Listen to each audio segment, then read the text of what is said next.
இயேசுடைய ஒரு விசேஷம் என்னவென்றால், நம்முடைய கடந்த காலமும் இயேசுக்கு தெரியும், நம்முடைய நிகழ்காலமும் இயேசுக்கு தெரியும், எல்லாவற்றுக்கும் மேல நம்முடைய வருங்காலமும் இயேசுக்கு நன்றாக என்ன செய்யும் தெரியும். ஒத்துக்கொள்றவங்க ஆமேன்னு சொல்லுங்க பார்க்கலாம். நாம் இதற்கு முன்பாக எப்படி இருந்தோம் என்பதும் உங்களுக்கும் தெரியும், யாருக்கும் தெரியும், ஆண்டவருக்கு நல்லா தெரியும். இப்பொழுது நீங்க எப்படி இருக்கீங்கன்றது ஆண்டவருக்கு நல்லா என்ன செய்யும் தெரியும். அதோட பெரிய விசேஷம், இனிமேல் நாம் எப்படி இருக்க போகிறோம் என்பதை ஆண்டவருக்கு நல்லா என்ன செய்யும் தெரியும். எப்படியாவது இந்த உலகத்துல வாழ்ந்து இந்த என் ஓட்டத்தை முடிக்க நம்ம ஒருபோது நம்ம சிந்தையில வைக்கவே கூடாது. ஒரு ஆமேன்னு சொல்லுங்க பார்க்கலாம். நான் இந்த பூமியில பிறந்ததற்கு ஒரு நோக்கம் நிச்சயமாக இருக்கிறது. ஆமா, எல்லாரையும் போல நான் வாழக்கூடாது. ஆமா, எல்லாரையும் காட்டிலும் வித்தியாசமாய் வாழ கர்த்தர் வைப்பாராக என்று நீங்க விசுவாசிச்சீங்கன்னா கர்த்தர் நிச்சயமாய் செய்ய வல்லவராய் இருக்கிறார். யோசேப்பை குறித்து பார்வோன் ராஜா சொன்ன ஒரு வார்த்தை, நீங்கள் ஆதியாகமம் புஸ்தகத்துக்கு வரும்போது அவன் ஒரு சொப்பனம் பார்த்து சொப்பனத்துக்கு அர்த்தத்தை ஸ்தோத்திரம் யோசேப்பு சொன்ன போது பார்வோன் ராஜா யோசேப்பை குறித்து இப்படி சொல்லுகிறார் பாருங்கள். ஆதியாகமம் 41ஆம் அதிகாரம் அதனுடைய 39வது வசனத்தை வாசிக்கலாம். பின்பு பார்வோன் யோசேப்பை நோக்கி, தேவன் இவை எல்லாவற்றையும் உனக்கு வெளிப்படுத்தியிருக்கிறபடியினால் உன்னை போல விவேகமும் ஞானமும் உள்ளவன் வேறு ஒருவரும் இல்லை. சத்தமா ஆமென் சொல்லுங்க பார்க்கலாம். இந்த வார்த்தையை, இந்த சொப்பனத்தை பார்வோன் ராஜா பார்த்து அதன் அர்த்தத்தை ஒருவராலும் சொல்ல முடியாமல் போயிற்று. அப்பொழுது யோசேப்பிடத்தில் சொல்லும் போதுதான் இந்த சொப்பனத்துக்கு அர்த்தத்தை சொன்ன போது யோசேப்பை பார்த்து பார்வோன் சொல்றாரு, உன்னை போல இந்த எகிப்து தேசத்துல ஒருவருமே கிடையாது. ஒன்று இல்லாம தான் தன் வாழ்க்கையை யோசேப்பு ஆரம்பித்தான். ஆனால் அவன் சின்ன வயதில் இருக்கும் போதே அவன் ஒரு சொப்பனம் பார்த்தான். அது என்ன சொப்பனம் தெரியுமா? இனி இந்த யோசேப்பு எப்படி இருக்க போகிறான் என்கிற ஒரு சொப்பனத்தை யோசேப்பு பார்த்தான். அவன் சொல்லுகிறான், என்னுடைய அரிக்கட்டு மட்டும் நிமிர்ந்து இருக்கிறது, உங்களுடைய அரிக்கட்டெல்லாம் என்னை வணங்கிற்று. அவங்க அண்ணமாருங்க நினைச்சாங்க, இவன் எப்படி இது நடக்கும் பார்ப்போம் என்று. ஸ்தோத்திரம். அவனை இரக்கம் இல்லாமல் 20 வெள்ளிக்காசுக்கு விற்று போட்டார்கள். பிரைஸ் எல்லாம். ஒன்று இல்லாமல் தான் தன் வாழ்க்கையை யோசேப்பு ஆரம்பித்தான். நடந்தது என்ன தெரியுமா? எந்த அண்ணமாருங்க அப்பாவிட்டத்துல போய் யோசேப்பு மரித்து போனான் என்று சொல்லி இன்டைரக்டா அந்த வஸ்திரத்துல ரத்தம் தோய்த்து இது உங்களுடைய மகனுடைய வஸ்திரம் தானா பாருங்கள் என்று இன்டைரக்டா அப்பாவிட்ட சொன்னாங்களோ, ஒரு காலம் வந்தபோது அதே அண்ணன்மார்களை வச்சு ஆண்டவர் சொல்ல வைக்கிறாரு, நாங்க எகிப்துக்கு போயிட்டு வந்தோம், யோசேப்பு மரிக்கவில்லை, இன்னும் உயிரோடு தான் இருக்கிறாரு. 17 வயசுல யோசேப்புடைய 17 வயசுல இதே அண்ணன்மார்களுக்கு வாய் தான் சொல்லிச்சு யோசேப்பு மரித்து போனான் என்று. ஆனால் காலம் வந்த போது அதே அண்ணன்மார்களை வா சொல்லுது, இல்ல யோசேப்பு மரிக்கல, கர்த்தர் அந்த எகிப்து தேசத்துல உயர்த்தி வச்சிருக்கிறாரு, அதற்குரிய அடையாளங்கள் இங்க பாருங்க என்று சொல்லி ஒரு ஆமேன் சொல்லுங்க பார்க்கலாம். என்னென்னலாம் ஆண்டவர் யோசேப்பை குறித்து வைத்தாரோ அது எல்லாவற்றையும் ஒரு நாள் யோசேப்புடைய கண்கள் கண்டது. அவன் வாழ்ந்த வாழ்க்கை ஒரு அடிமைத்தன வாழ்க்கை. ஒரு கட்டத்துல செய்யாத தப்புக்கு செய்தேன் என்று சொல்லி சிறைச்சாலைக்குள்ளையும் அவனை கொண்டு தள்ளுகிறார். ஒரு அநாத வாழ்க்கை. ஒரு நம்பிக்கை அற்ற வாழ்க்கை. ஆனா ஒண்ணு மட்டும் என்னால தைரியமா சொல்ல முடியும், தேவன் அவனை குறித்து மேலான ஒரு பார்வையை வைத்திருந்தார். அவன் சென்ற பாதை கடினம்தான், சென்ற பாதை இக்கட்டான பாதை தான்.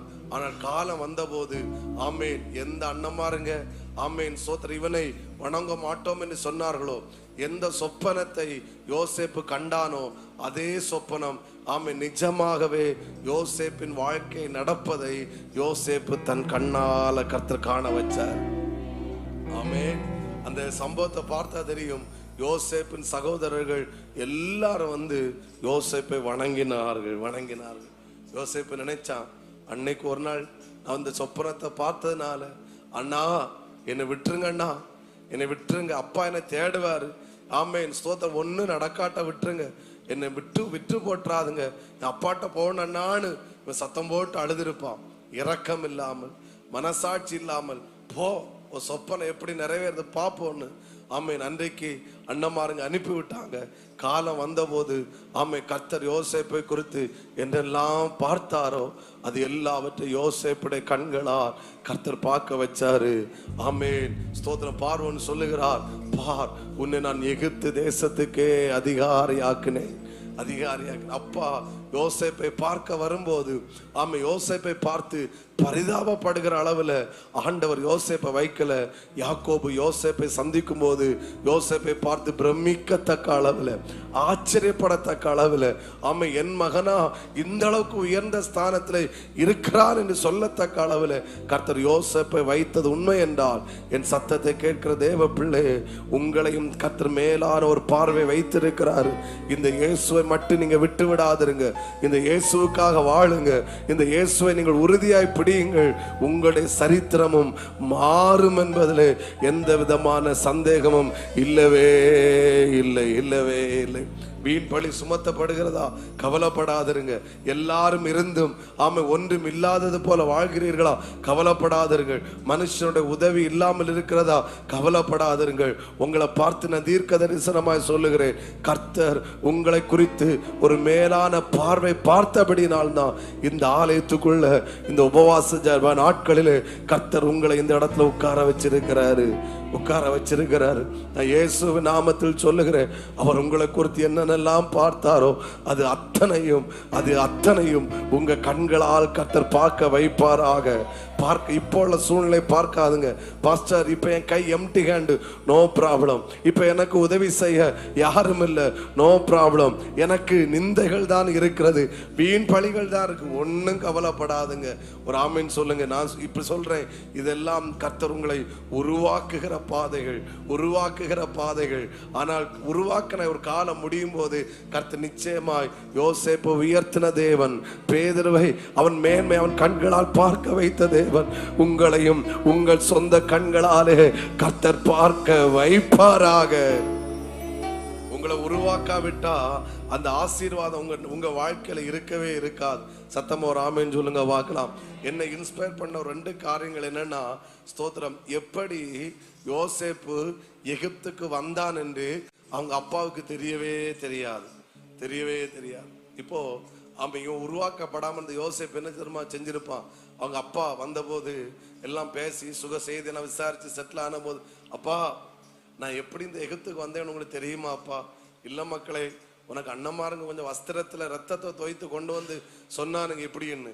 அது ஒண்ணு இல்லப்பா. ஸ்தோத்திரம். இந்த அண்ணமாருங்க எல்லாம் சேர்ந்து என்ன தெரியுமா செஞ்சாங்க? என்னை குழியில தூக்கி போட்டாங்க. ஸ்தோத்திரம். நான் உங்களை கெஞ்சினேன், அப்பா என்னை விடுங்கப்பா. அவனுங்க கேட்கல.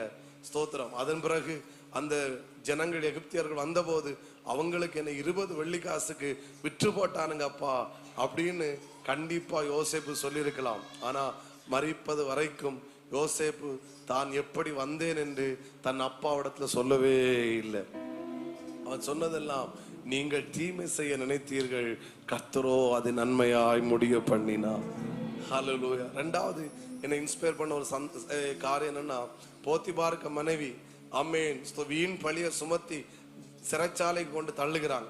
இப்ப எகிப்துக்கு அதிகாரியா மாறின பிறகு நானா இருந்தா என்ன செஞ்சிருப்பேன்னா, கிளவி இங்க வா, போ யோசேப் அவனை போத்திபார் இங்க வர சொல்லி, நீ சொல்லு நான் உங்ககிட்ட வந்தேனா உண்மை இப்போ சொல்லு, தப்பு சொன்னா உன்னை தூக்கி ஜெயில போட்டுருவேன்னு கண்டிப்பா சொல்லியிருப்பேன். ஆனா யோசேப்பு கடைசி வரைக்கும் போத்திபார்ட்ட தான் ஒரு நிருபராவாதி நான் ஒத்துக்கொள்ள போகவே இல்லை. ஏன்னா இந்த தீமைகள் எல்லாம் தான் கர்த்தரனை நன்மையாய் முடிய பண்ணினார். இந்த சிறைச்சாலை அனுபவம், இந்த அடிமைத்தன அனுபவம் எல்லாம் யோசேப்பை அழிப்பதற்காக அல்ல, யோசேப்பை உருவாக்குவதற்காக. எத்தனை பேர் ஆமேன் சொல்லுகிறீர்கள்? ஆமேன். கர்த்தர் குறித்த காலம் வரும்போது பிரதர், ஆமேன், கர்த்தர் உங்களை குறித்து என்னென்னலாம் வச்சிருக்கிறாரோ அது அத்தனையும் உங்க கண்களால் கர்த்தர் நிச்சயமாய் காண செய்வாராக.